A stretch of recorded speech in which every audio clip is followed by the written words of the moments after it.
अस्सलाम वालेकुम।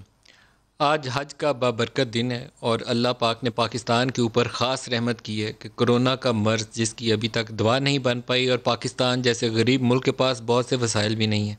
बहुत तदाबीर भी हम अच्छे तरीके से पाकिस्तान में अमल दरामद नहीं कर सके, लेकिन मर्ज़ में तेज़ी से कमी आई और पॉजिटिव रेट जो किसी ज़माने में 20-25% हुआ करता था, ख़ास तौर पर छोटी ईद के बाद, उसमें अब इतनी कमी आ गई है कि वो बहुत नीचे 5-6% की रेंज में आ गया। और अगर हमने ये बड़ी ईद के कुछ दिन जो है अच्छे समाजी फासले को बरकरार रखते हुए गुजार लिए, तो अल्लाह पाक इस कौम के ऊपर रहम फरमाए, तो हो सकता है कि हम एक ऐसी स्टेज के ऊपर आ जाए कि कारोबार ज़िंदगी जो लोगों का ज़रिया मुआश है, तालीमी इदारे हैं, वो अच्छे तरीके से खुल सकें और बाकायदा रेगुलर बेसिस के ऊपर हर कारोबार भी, हर तालीमी दरसगाह भी उसके काम का आगाज़ हो सके। लेकिन इसके लिए एक ज़िम्मेदारी है, मेरी भी, आपकी भी, पाकिस्तानी हुकूमत की भी, डिस्ट्रिक्ट अथॉरिटीज़ की भी, कि समाजी फ़ासले को बरकरार रखें। वो लोग जो बकरा ईद में एक दूसरे से इंटरेक्ट करेंगे, वो अगले 8 से 10 रोज़ तक वल्नरेबल रह सकते हैं, जिनका ख़ास तौर पर किसी ऐसे शख्स से वास्ता पड़ा है जिसको वो जानते नहीं हैं, या किसी ऐसी जगह पे वो चले गए जहाँ बहुत ज़्यादा रश है, उसके लिए इस एहतियात की बहुत ज़रूरत है। इसमें सिर्फ उस शख्स का भला उसमें नहीं है, उसकी अपनी फैमिली का, उसके मोहल्ले का, पाकिस्तान की मईशत का भला इसके अंदर है। तो सब के लिए ज़रूरी है कि पाकिस्तान का मफाद सामने रखते हुए 8 से 10 रोज़ बहुत एहतियात करें। ईद शॉपिंग वाली स्टेज गुजर गई है, लेकिन ये कुर्बानी वाला दिन और उसके आइंदा 4-5 रोज़ पार्टीज़ वार्टीज़ नहीं करें, इकट्ठे इज्तिमात नहीं करें, तो अल्लाह पाक ने चाहा तो इंशाअल्लाह पाकिस्तान के हालात जो हैं और इक़्तिसादी सूरत हाल, उसमें दोबारा से एक्टिविटी बहाल होने का अमल शुरू हो जाएगा।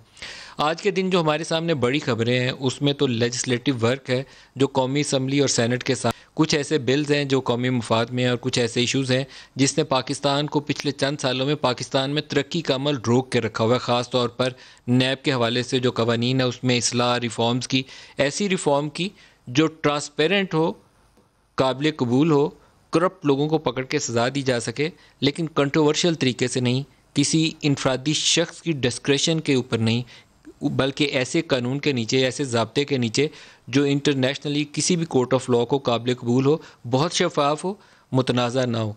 उसके लिए सियासी अमल जो है वो आगे बढ़ाना बहुत ज़रूरी है। आपको एक स्टेटमेंट सुनवाता हूँ और फिर जो अपने शुरा हैं उनकी तरफ आएंगे और इसी मौजू को लेकर प्रोग्राम में आगे चलेंगे। आज जो पहला स्टेटमेंट हमारे पास है वो बिलावल भुट्टो का है। उन्होंने क्या कहा, दिखाइएगा जी। फातिफ का नाम लेके इस हुकूमत को इस किस्म के इख्तियार आते कि वो पाकिस्तान के शहरी को 6 महीने के लिए किसी एक ब्यूरोक्रेट के कहने पे एक मिसिंग पर्सन बना सकते हैं, तो मैं कभी ये इजाजत नहीं दे सकता। ही फातिफ आपसे ये मुतालबा कर रहा है। दूसरा जो आपका जिया उल हक प्लस बिल है वो आप अलग लेकर आए और अलग पास करें। हमारे साथ जो मेहमान शख्सियात हैं, फवाद चौधरी साहब हैं, वफाकी वज़ीर हैं, और तलाल चौधरी साहब हैं PMLN से। दोनों को खुश आमदीद कहूँगा। फवाद, आप आम तौर पर बहुत ज़्यादा एक रोशन ख्याली का मुजाहरा करते हैं। बहुत से ऐसे मुतनाज़ा मामला जिसमें लोग बोलने से गुरेज करते हैं। ये ज़ियाउल हक प्लस क्या ऐसा कानून है? पहले आप ही से चाहूँगा इसके ऊपर क्यों ज़रूरत पेश आई और इसमें रिफॉर्म किस तरीके से होनी चाहिए? पहली बात तो यह है कि ये जो ज़ियाउल हक जो रेफर कर रहे थे बिलावल साहब, तो ये मेरे एहतसाब लॉ को ही रेफर कर रहे थे, और उसमें तो ये तो फिर तलाल चौधरी साहब बेहतर बता सकते हैं, क्योंकि ये कानून तो तलाल चौधरी साहब ने बनाया था 1997 में। कौमी एहतसाब ब्यूरो के नाम से उस वक्त ये इदारा बनाया गया था। उसके बाद पीपल्स पार्टी की हुकूमत रही, PMLN की हुकूमत रही, ये सारा सेटअप उनका बनाया हुआ है, सारे कवानीन उनके बनाए हुए हैं। तो जनरल परवेज मुशर्रफ का बनाया हुआ है ना। एहतसाब सेल के नाम के ऊपर सैफुर रहमान ने जो कुछ पाकिस्तान के साथ किया था, तबाही की थी उसने, अच्छा नहीं था किया, सारे इन्वेस्टर भाग गए थे। अब रिफॉर्म करनी है ना, आपने, आपके हाथ में है। आपके पास क्या तजावीज़ हैं, ज़ियाउल हक की स्टाइल और रिफॉर्म स्टाइल? नहीं, पहली बात तो यह कि ये आप अपने आप को जरा इसको करेक्ट करने की जरूरत है।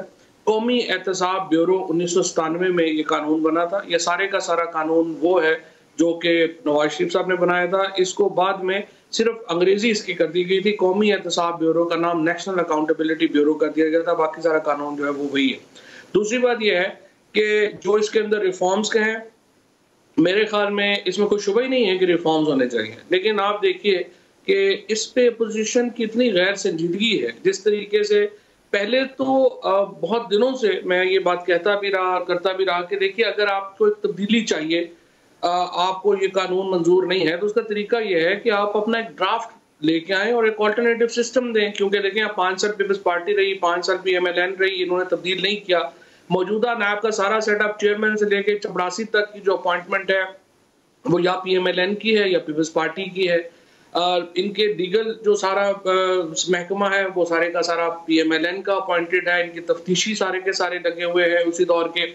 अब सवाल ये है कि अगर ये अपने बनाए हुए कानून से मुतमईन नहीं है तो फिर इसका तरीका क्या होगा? तरीका ये तो नहीं है कि ये 24 घंटे टीवी पे आए और तनकीद करें सिर्फ और वापस चले जाएं।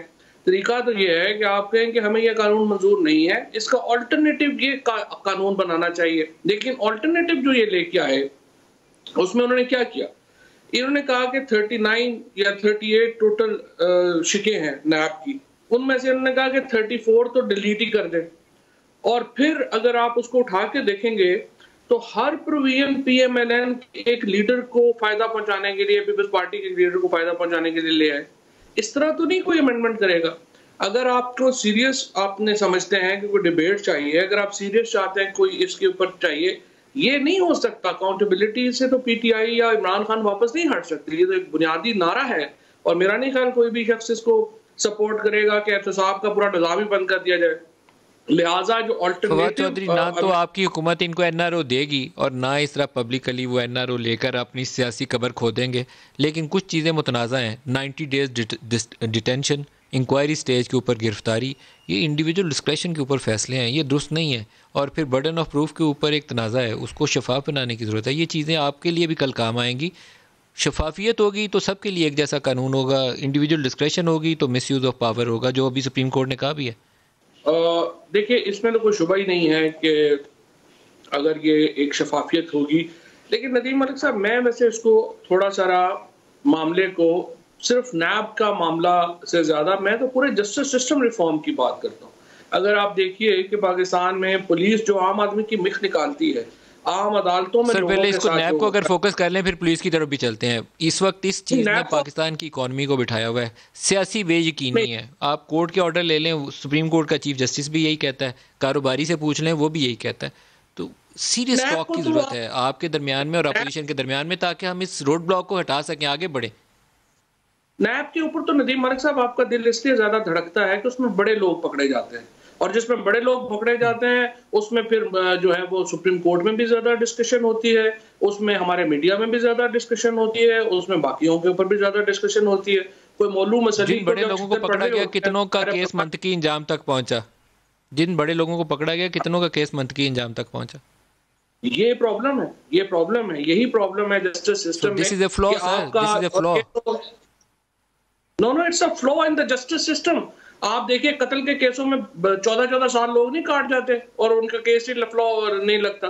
कत्ल के केस में क्या आप इजाजत देते हैं कि वो उसको इंक्वायरी स्टेज पे या इल्जाम की स्टेज पे 90 डेज डिटेंशन हो जाए? उनको तो FIR से पहले पकड़ के महीना अंदर कर देते हैं। आप जो है हमारे पुलिस कल्चर जो है उससे नहीं है वाकफ, लेकिन इशू ये नहीं है। जमानत कितने दिन बाद हो जाती है फवाद साहब? आप तो खुद वकील हैं, आप खुद वकील हैं, कितने दिनों बाद जमानत हो जाती है? नहीं, जमानतें सर गरीबों की तो जमानतें होती नहीं है। लेकिन बात मैं एक और बात में ये वाला फर्क तो फिर एक वो आ गई ना फिलोसॉफिकल, आप गुफ्तगू में ले जाएंगे, लेकिन हमें लॉ रिफॉर्म करना है। तलाल चौधरी साहब, आपकी जमात को भी ऐसी चीज़ें मांग करनी चाहिए जो इंसाफ के तकाज़ों से पूरी उतरती हों। कोई रायत नहीं मांगनी चाहिए, शफाफियत सिर्फ मांगनी चाहिए। बिस्मिल्लाहिर्रहमानिर्रहीम।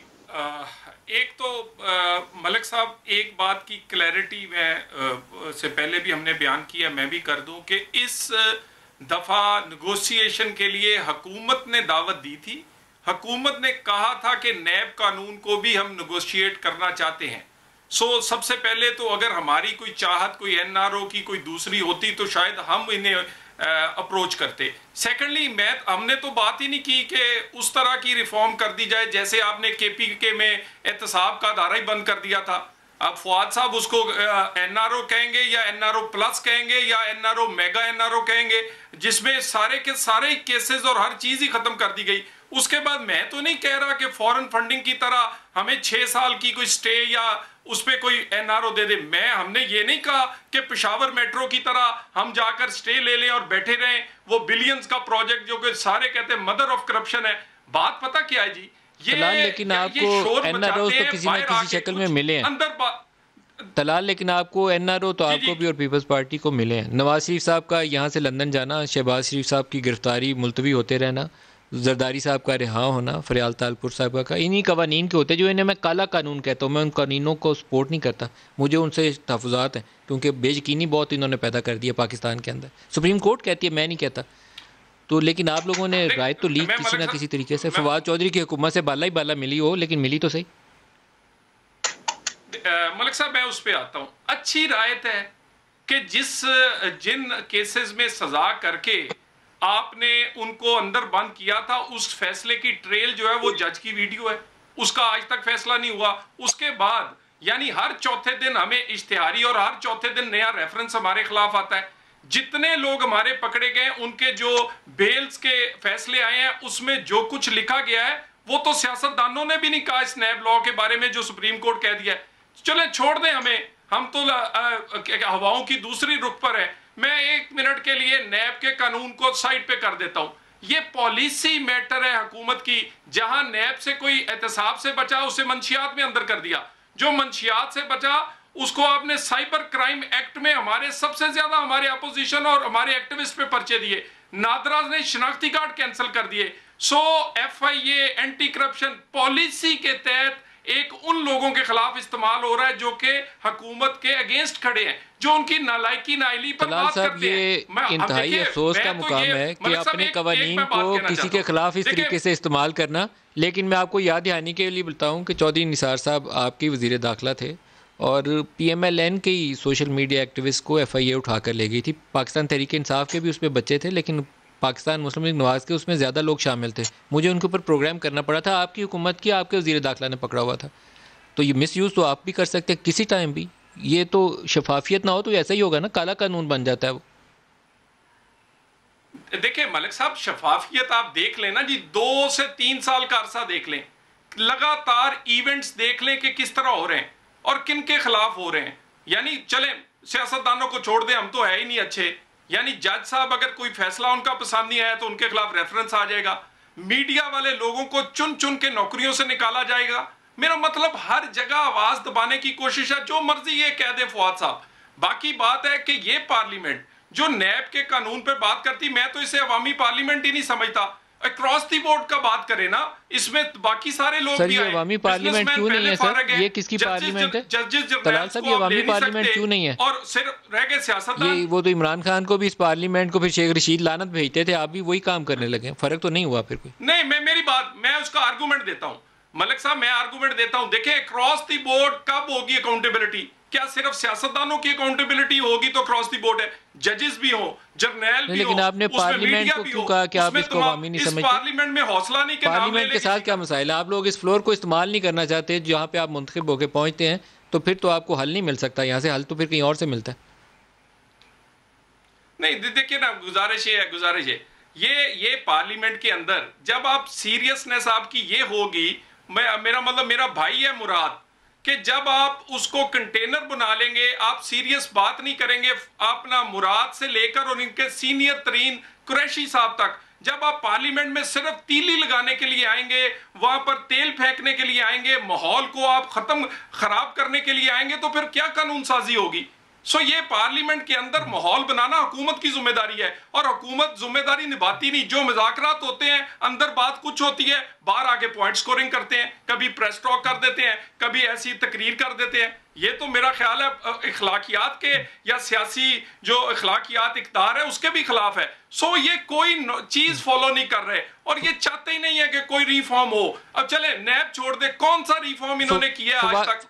नैब में तो चले अपोजिशन फवाद साहब से इस पे मैं दोबारा राय ले लूं। फवाद, आपका एक चीज़ के ऊपर बहुत जोर रहता है और वो आप कहते हैं कि बहुत ज़्यादा टाइम नहीं है, तब्दीलियां आनी है और हमें परफॉर्म करना है। आपने इसको बहस को आगाज़ किया, अच्छा किया। प्राइम मिनिस्टर भी इसके ऊपर बोले बाद में। तो ये इस तरह की खींचा तानी के लिए भी शायद गुंजाइश अब ज़्यादा देर रह नहीं गई है। 2 years is a long enough time. Pakistan की एक तारीख को आप सामने रखें, बहुत ज़्यादा अरसा फिर बाकी नहीं बचता। देखिए नदीम अली साहब, ये बात तो ठीक है, बिल्कुल आपकी बात में वजन हूँ। प्रॉब्लम क्या आ रहा है? प्रॉब्लम ये आ रहा है कि अपोजिशन का जो एजेंडा है वो सिर्फ अपने पाँव के आगे देखने का नहीं है। मसला क्या है कि अगर आप जब भी तकरीरें उठा के देखें, जब भी उनकी पूरी गुफ्तगू उठा के देखें, वो सिर्फ अपने केसेस के हद तक है।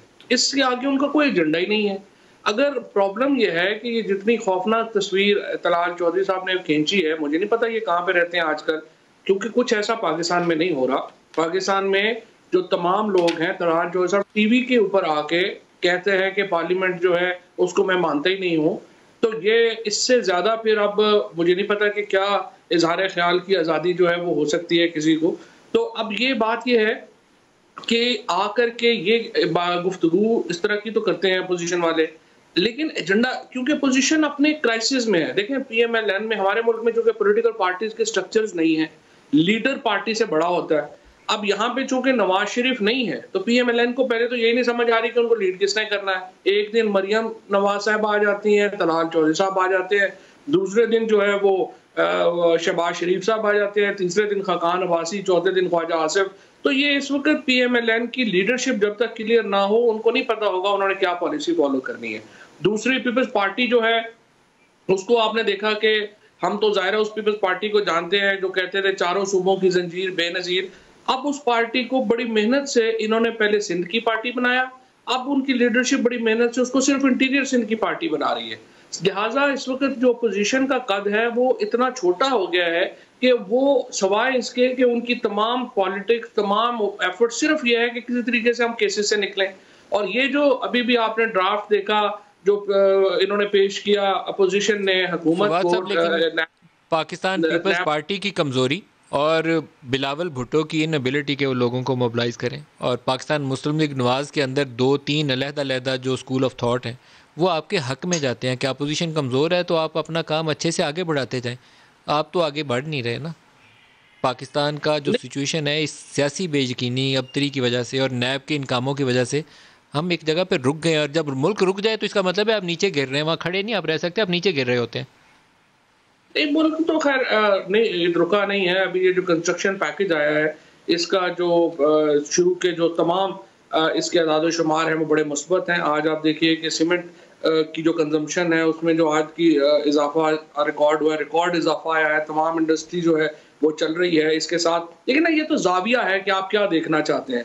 आप देखें कोविड में मुल्क जो है वो तबाह बर्बाद हो गए हैं। हमने उसमें बड़ी कामयाबी के साथ अपनी जो सेलिंग की है, बड़ी कामयाबी से कश्ती से हम निकले हैं। उसके बाद आप देखिए कि हम खुद, अगर आप देखिए कि 26 फरवरी को जब कोविड आया था हम खुद अपना कुछ भी नहीं बना रहे थे। आज अल्हम्दुलिल्लाह Pakistan is major exporter of PPEs और इवन जो वेंटिलेटर्स तक जो है वो हम खुद बना रहे हैं। सो ये तो देखने का तरीका है कि हम क्या देख रहे हैं। अगर आप हर वक्त रोना पिटना साइंस एंड टेक्नोलॉजी में जो चीज़ें आपने बनाई, वो वाला स्प्रे आप लेके फोटो में बनाई, वो बेसिक चीज़ें हैं। लेकिन आपको मैं शाबाश दूंगा कि हम वो भी नहीं थे 70 सालों में बना रहे, तो आपको मैं शाबाश दूंगा। लेकिन पाकिस्तान को आगे चलाने के लिए सियासी बेयकीनी को ख़त्म करना पड़ेगा। गवर्नमेंट ऑफिसर डरता है, कारोबारी डरता है। यहाँ की बजाय बांग्लादेश मलेशिया जा रहा है, हमारी टेक्सटाइल एक्सपोर्ट्स ऊपर जाने की बजाय नीचे गिर गई, कॉटन क्रॉप नहीं हो रही, कोई BMR नया प्रोजेक्ट नहीं आ रहा पाकिस्तान में, ग्रीनफील्ड प्रोजेक्ट्स नहीं आ रहे हैं। तो it's a serious matter, all need to discuss and resolve this issue, move ahead. मैं एक ब्रेक ले लूं, मैं ब्रेक से वापसी पे दोबारा आपके पास आता हूं। ब्रेक ले लेंगे, हमारे साथ रहिए।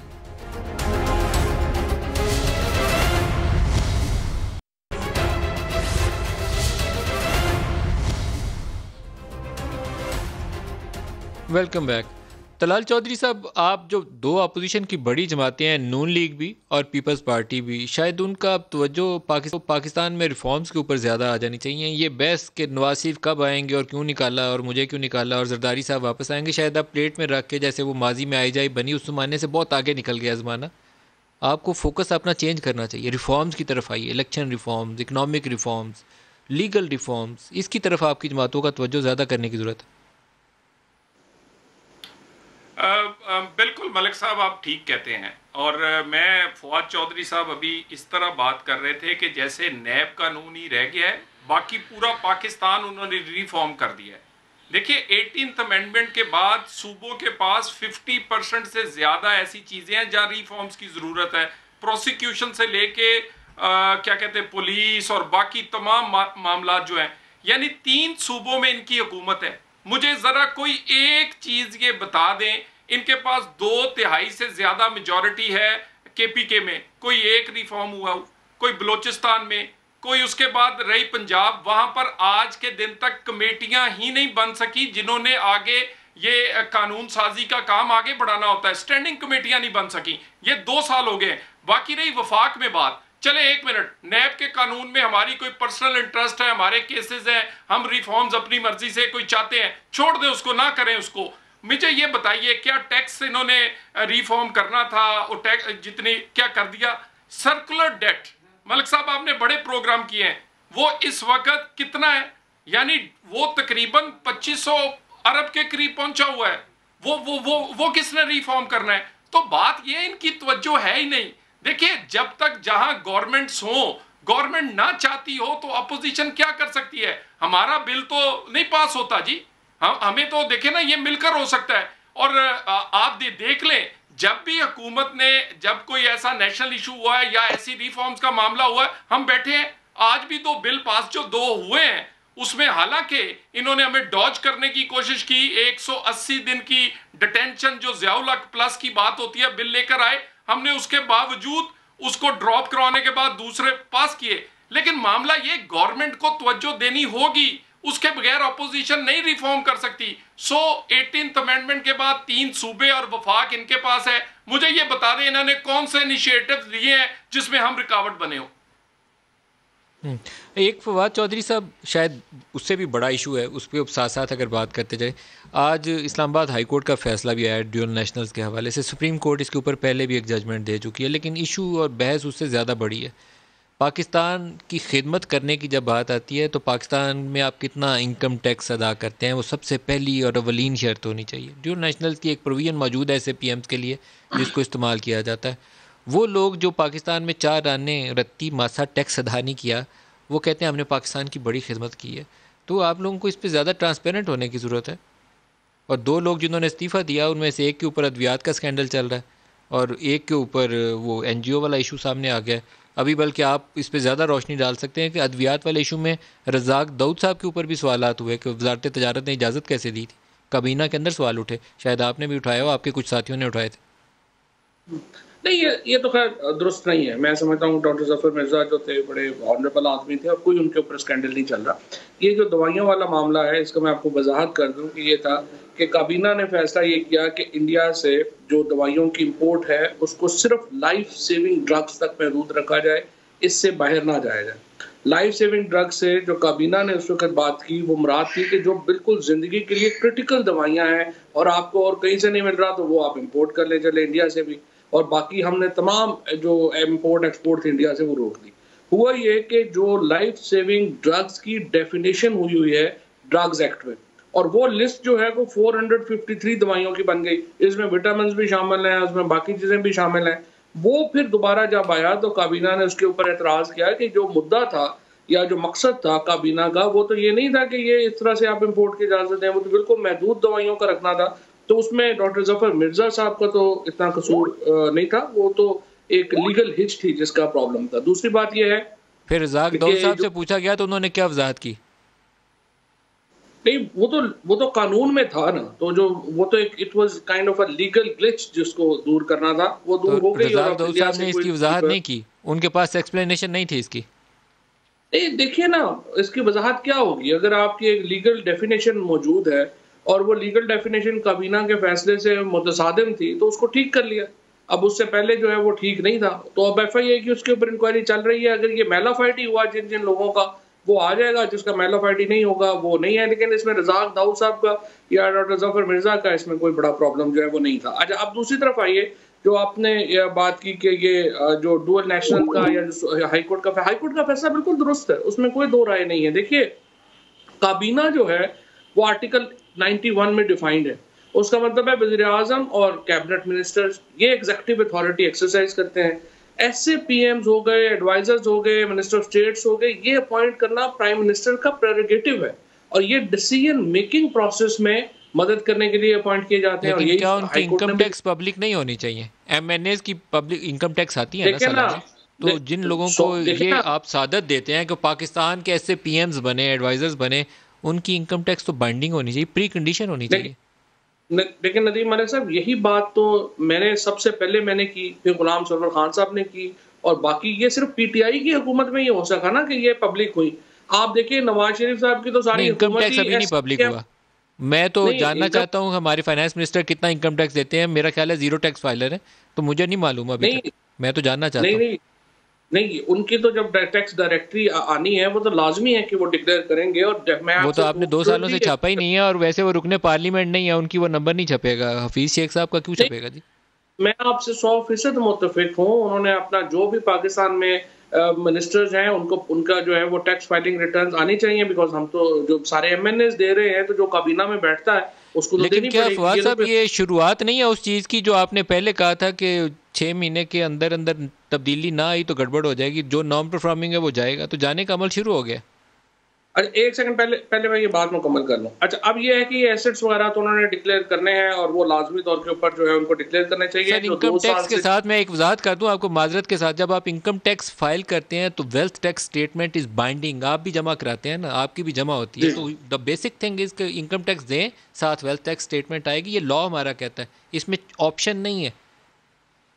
बिल्कुल ठीक है, बिल्कुल ठीक है, ये तो ओपन होना चाहिए। लेकिन एक बात सिर्फ मैं आपको इस पे मैं आपको ऐड ये करना चाहता हूँ कि ये सिर्फ पीटीआई की हुकूमत से मुतालबा होता है। सिंध गवर्नमेंट के 11 है इस वक्त मुआवनीन खसूसी। आपने सर, नहीं उनका पूछा आना कि चाहिए, सिंध क्यों नहीं हुकूमत आना चाहिए? सिंध वाले कहीं और से तो नहीं आए ना, इसी पाकिस्तान के बासी हैं। हर पाकिस्तानी जो इस मुल्क में बसता है उसकी जो सोशल रिस्पॉन्सिबिलिटी है उसको अदा करना है उसने। और हाँ, वुजरा तो के ऊपर, इसलिए पार्लियामेंटेरियंस मैं के ऊपर सिर्फ आपकी ज़्यादा कदगन तवज्जो इसलिए है कि वो पाकिस्तान की नुमाइंदगी कर रहे हैं। मैं सिर्फ आपकी तवज्जो ये दिलाना चाहता हूँ कि ये सिर्फ पीटीआई में हो सकता है। ये सिर्फ पीटीआई ये करती है कि लेकिन सर, केस आपने हुआ दूसरा जवाब नहीं दिया कि ये जो वुजरा की तब्दीली का अमल है, क्या उस अमल का आगाज़ है जिसका आपने इशारा किया था क्योंकि कि 6 क्योंकि महीने के वो अंदर हर मिनट परफॉर्म बाद करना है? क्योंकि इससे ज़्यादा टाइम प्रॉब्लम नहीं ये हो है। रही है। हर 30 सेकंड के बाद आप एक नया कमेंट करते हैं तो हम उधर चले जाते हैं ना। पहली बात ये मैं मुकम्मल करना चाहता हूँ कि ये देखिए, ये काम सिर्फ पीटीआई करती है पाकिस्तान में। अपने अपने मिनिस्टर्स के एहसास से, एडवाइजर्स के, एसएपीएम्स के एहसास से कोई और पार्टी ये कभी नहीं करेगी। ये सिर्फ पीटीआई जो है वो करती है। और दूसरी बात हो ये गया है सर, कि ये नेक्स्ट क्वेश्चन। जी, और दूसरा क्या उस ये तब्दीली बात के अमल जो का नुक्ता आगाज़ है ये? देखिए जी, जो प्राइम मिनिस्टर साहब का ये बिल्कुल वाज़ेह है बात है।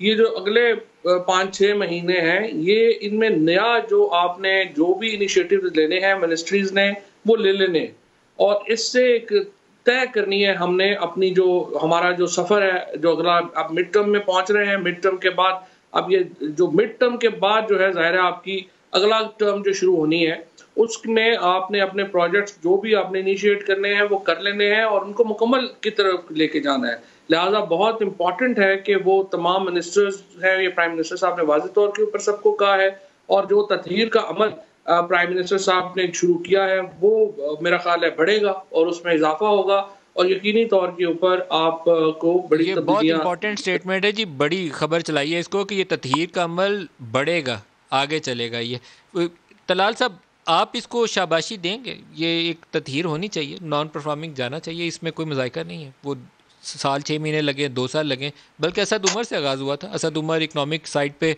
डिसीजन नहीं थे ले सके, उनके ऊपर कोई करप्शन का या कोई और चार्ज नहीं है, लेकिन इकॉनमी नहीं चली, उनसे प्राइम मिनिस्टर ने उनको तब्दील किया। तो ये अमल चलना चाहिए साथ साथ।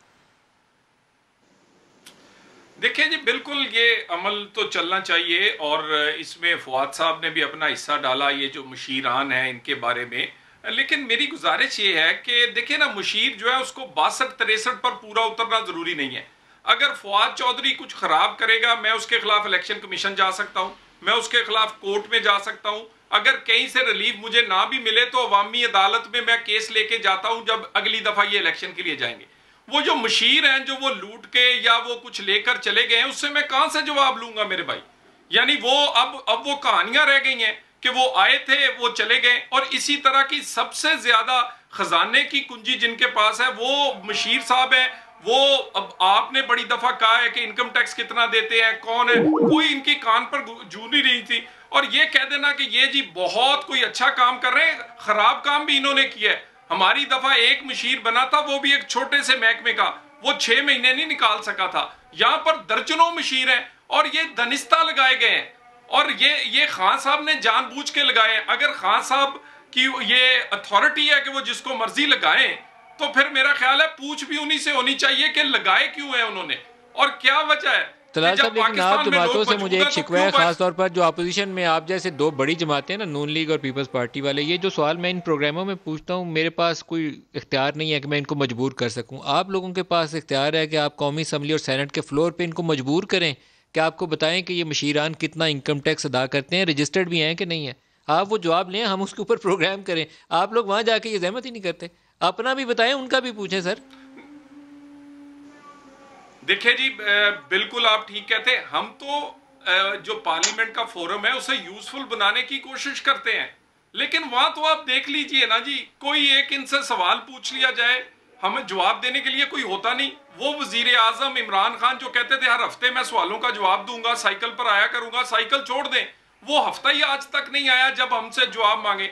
और ये तो बहुत बड़े इश्यूज जो हैं उस पर भी ये वहां कंसेंसस नहीं बिल्ड कर सकते, जो कि नेशनल इंटरेस्ट के इश्यूज है। ये जो कल आज पास हुआ है, इसमें इन्होंने कितनी खराबी की है, यानी इन्हें हैंडलिंग आती नहीं है, या इनमें ये टीम ही कोई इनके पास ऐसी नहीं है। सो पार्लियामेंट का फोरम जो है वो तो बिल्कुल सिर्फ तकरीर होती है, हंगामा होता है और खत्म हो जाता है। हम तो ये आवाज बार बार, हमने तो रिट भी हाईकोर्ट में की, हम बाकी फोरम्स पे भी गए हैं, मगर बात यह है कि ये सब कुछ जो हो रहा है, खान साहब इसका जवाब खुद क्यों नहीं देते? क्योंकि ये उन्होंने लगाए हुए हैं, ये खान साहब ने ही लगाए हैं और जवाब दे भी वही है। सिर्फ एक ब्रेक ले लें, ब्रेक से वापसी साहब से पूछते हैं, हमारे साथ रहेगा।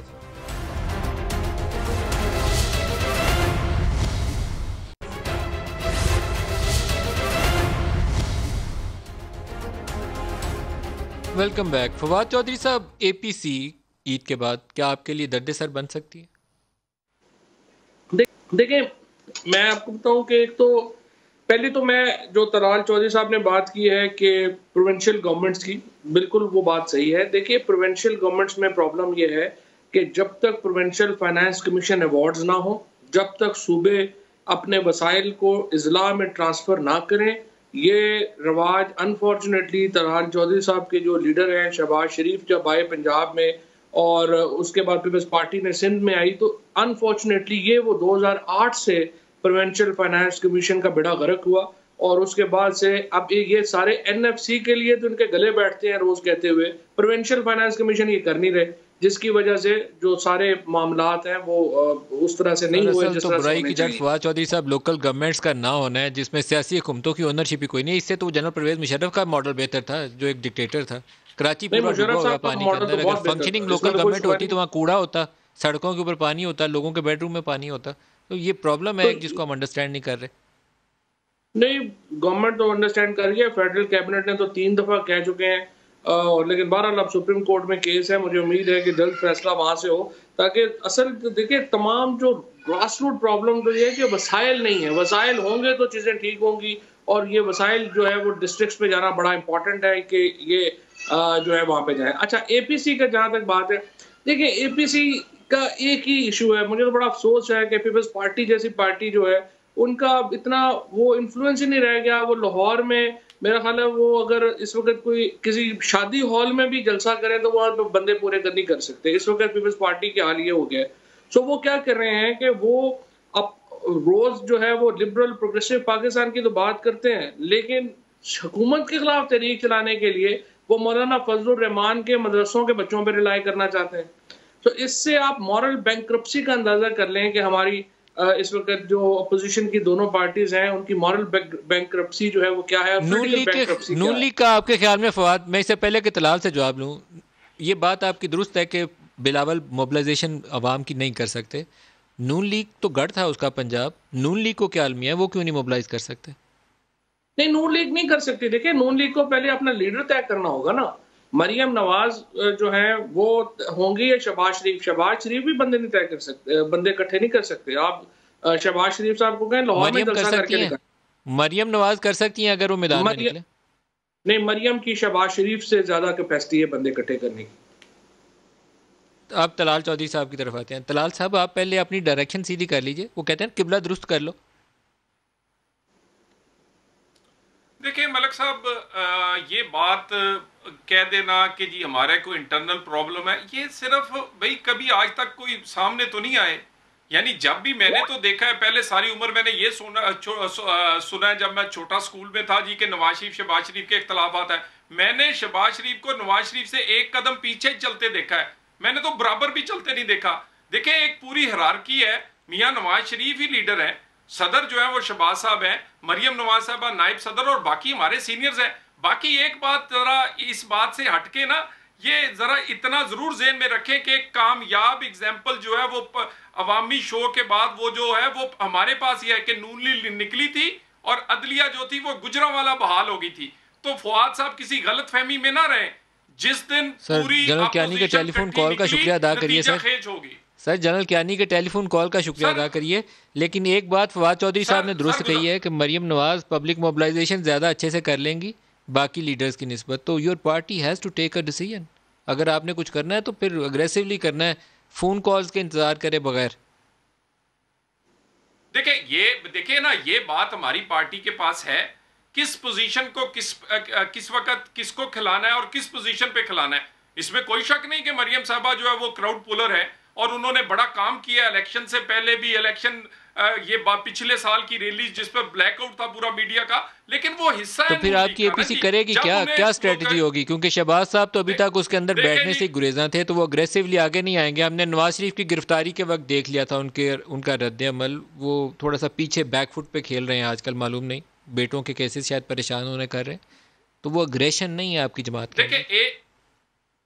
देखिए एक मेरी बात सुने ना, पहले कहते थे शहबाज साहब मिलेंगे नहीं, फोन पे बातें भी हुई, मुलाकातें भी हुई, अब बड़ी एपीसी बड़ी बैठक तय हो गई है, उसमें हम सबसे पहले जॉइंट एजेंडा देंगे, जॉइंट एजेंडे के बाद एपीसी में उस पूरा हम एक देंगे लाहे अमल के किस तरह इसको कामयाबी तक पहुंचाएंगे। और एक मैं आपको बता दूं, ये सिर्फ कोई -1 वाला काम नहीं है, हम नए इलेक्शन चाहते हैं और देख लीजिएगा हम इसकी तरफ जाएंगे, क्योंकि नून लीग समझती है कि -1 कोई हल नहीं है। कोई 2-3 महीने के लिए करना है, कोई रिफॉर्म्स के लिए तो ठीक है, अदरवाइज इलेक्शन तक जाएंगे ये हम, मगर जॉइंट ऑपोजिशन फैसला करेगी। मेरे पास प्रोग्राम का वक्त खत्म हो गया, लेकिन एक बात आपको सिर्फ जाते जाते कह दूं कि जिस तरह इमरान पास टाइम थोड़ा है टू परफॉर्म, इस तरह अपोजिशन के पास उससे आधा टाइम है अगर आपने इश्यूज़ को बिल्ड करने। अदरवाइज लोग आपको वेट नहीं करेंगे आपका कि आपने मैदान में आना है, वो 2 साल से आपकी तरफ देख रहे हैं। You have to set your agenda very clear, और आगे बढ़ना है तो उसके लिए स्ट्रेटजी वज़ा करिए। तलाल चौधरी साहब, फवाद चौधरी साहब, आज के लिए इतना ही, इजाज़त दीजिए, खुदा हाफ़िज़।